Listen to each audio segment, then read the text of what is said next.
কই আমি সান্ডা খাই মুরগির আন্ডা ইচ্ছিরে লাগছে বহুত ঠান্ডা। সৌদি আরবে কফিলের যন্ত্রণায় 1971 সালে আমার দাদা পরদাদারা সৌদি ছেড়ে বাংলাদেশ এসে বসবাস শুরু করছিল। থ্যাংক ইউ দাদু। দাদা যদি সৌদি না ছাড়তো এতদিনে তো কফিলের ছেলেবেলের পেটে চলে যাইতাম। সবুজ সবল বাংলাদেশে খুব রিল্যাক্সে আছি। না আছে কফিলের যন্ত্রণা, না আছে মরুভূমির যন্ত্রণা। কি আনন্দ আকাশে বাতাসে। মন্ত্রী, ওই মন্ত্রী, আরে ওই মন্ত্রী। জি জি হুজুর।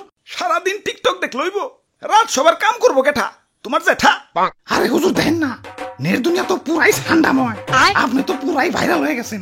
নেটে ঢুকলেই খালি আপনার ছবি। কি কর তাই নাকি? কিরে ফোন দিল কারা? হ্যালো, কে? ও সময় টিভি ইন্টারভিউ দিতে হইব। বাহ ভালোই তো। আচ্ছা ঠিক আছে। আবার কারা? হ্যালো, কে? নিউজ 420 কি? আপনার চ্যানেলও ইন্টারভিউ দিতে হইব? আচ্ছা আচ্ছা ঠিক আছে। হ্যালো, না না না ইন্টারভিউ দিতে পারব না, ব্যস্ত আছি। ফোনের উপরে ফোন আইতেছে। ভাইরাল হয়ে যন্ত্রণায় আছি, ফোনের পর ফোন। এই বাঙালি নিউজ রিপোর্টার কি খাইতে কোনো কাম নাই? কেউ ভাইরাল হইলি হয়, ওরে নিয়ে নিউজ বানাইতে বানাইতে জগা খিচুড়ি বানাই দেয়। মানুষে পাত দিয়েও সারা পারে না, ওইটাও নিউজ হয়ে যায়। বাবাই খালি নিউজ রিপোর্টাররা না, ইউটিউবাররাও।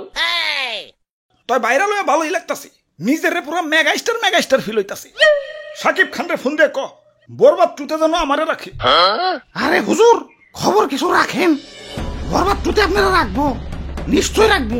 তো এই অ্যাক্টর হিসেবে না, খাবার টেবিলের খাবার হিসেবে। হ্যাঁ, দেশে ঠান্ডা ভাইরাল হওয়ার পর থেকে দেশের পাবলিকরাও আমাকে ধরে ধরে খাওয়া শুরু করছে। অনেকে তো ঠান্ডা ভেবে বেচারা ঘুষাবেও ছাড় দিতেছে না, ঘুষাও খাইতেছে।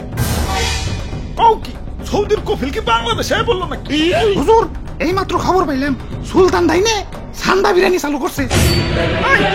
এতক্ষণে কাম হইছে, বংশ তো নির্বংশ হয়ে যাবে।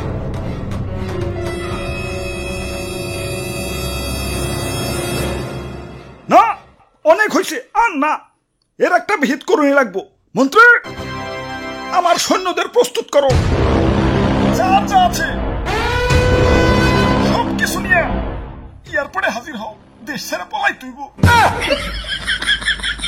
গুইসাপ তোমরাও চলো, যে দেশে ইন্টারনেট নাই ওই দেশে যাবো।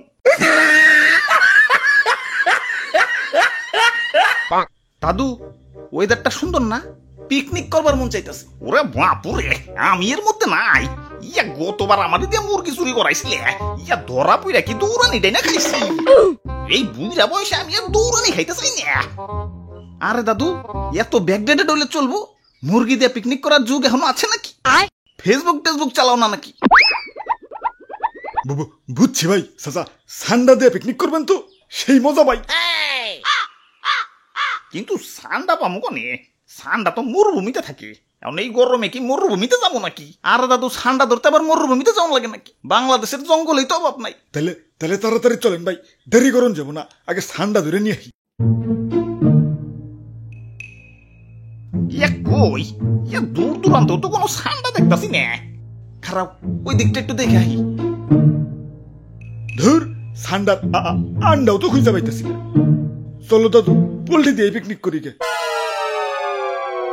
আরে দাদু পাইছি ধরছি আলারে, আমি একা ধরে রাখবার পারতাছি না। দাদু তাড়াতাড়ি হো। ভাই শক্ত করে ধরেন, সাইরেন না ভাই, সাইরেন না। ওরে বাপুরে, টাইট করে ধরো দাদু, তাড়াতাড়ি হো। শরীর অনেক শক্তি, একা ধরে রাখবার পারতাছি না।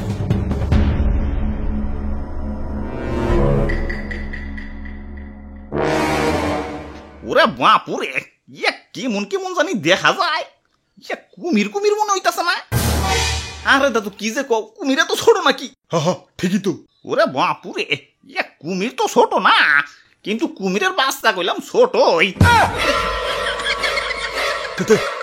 কাম হইছে, কুমিরের বাচ্চা যখন আছে আশেপাশে কুমিরের গার্জেনও আছে। বাবু গার্জেনটা কিছু করো না, ললিপপ কিনে দিন, আমি যাই। গার্জেন হার আগে এইটা বলি। ভাই গার্জেন আহে পড়ছে।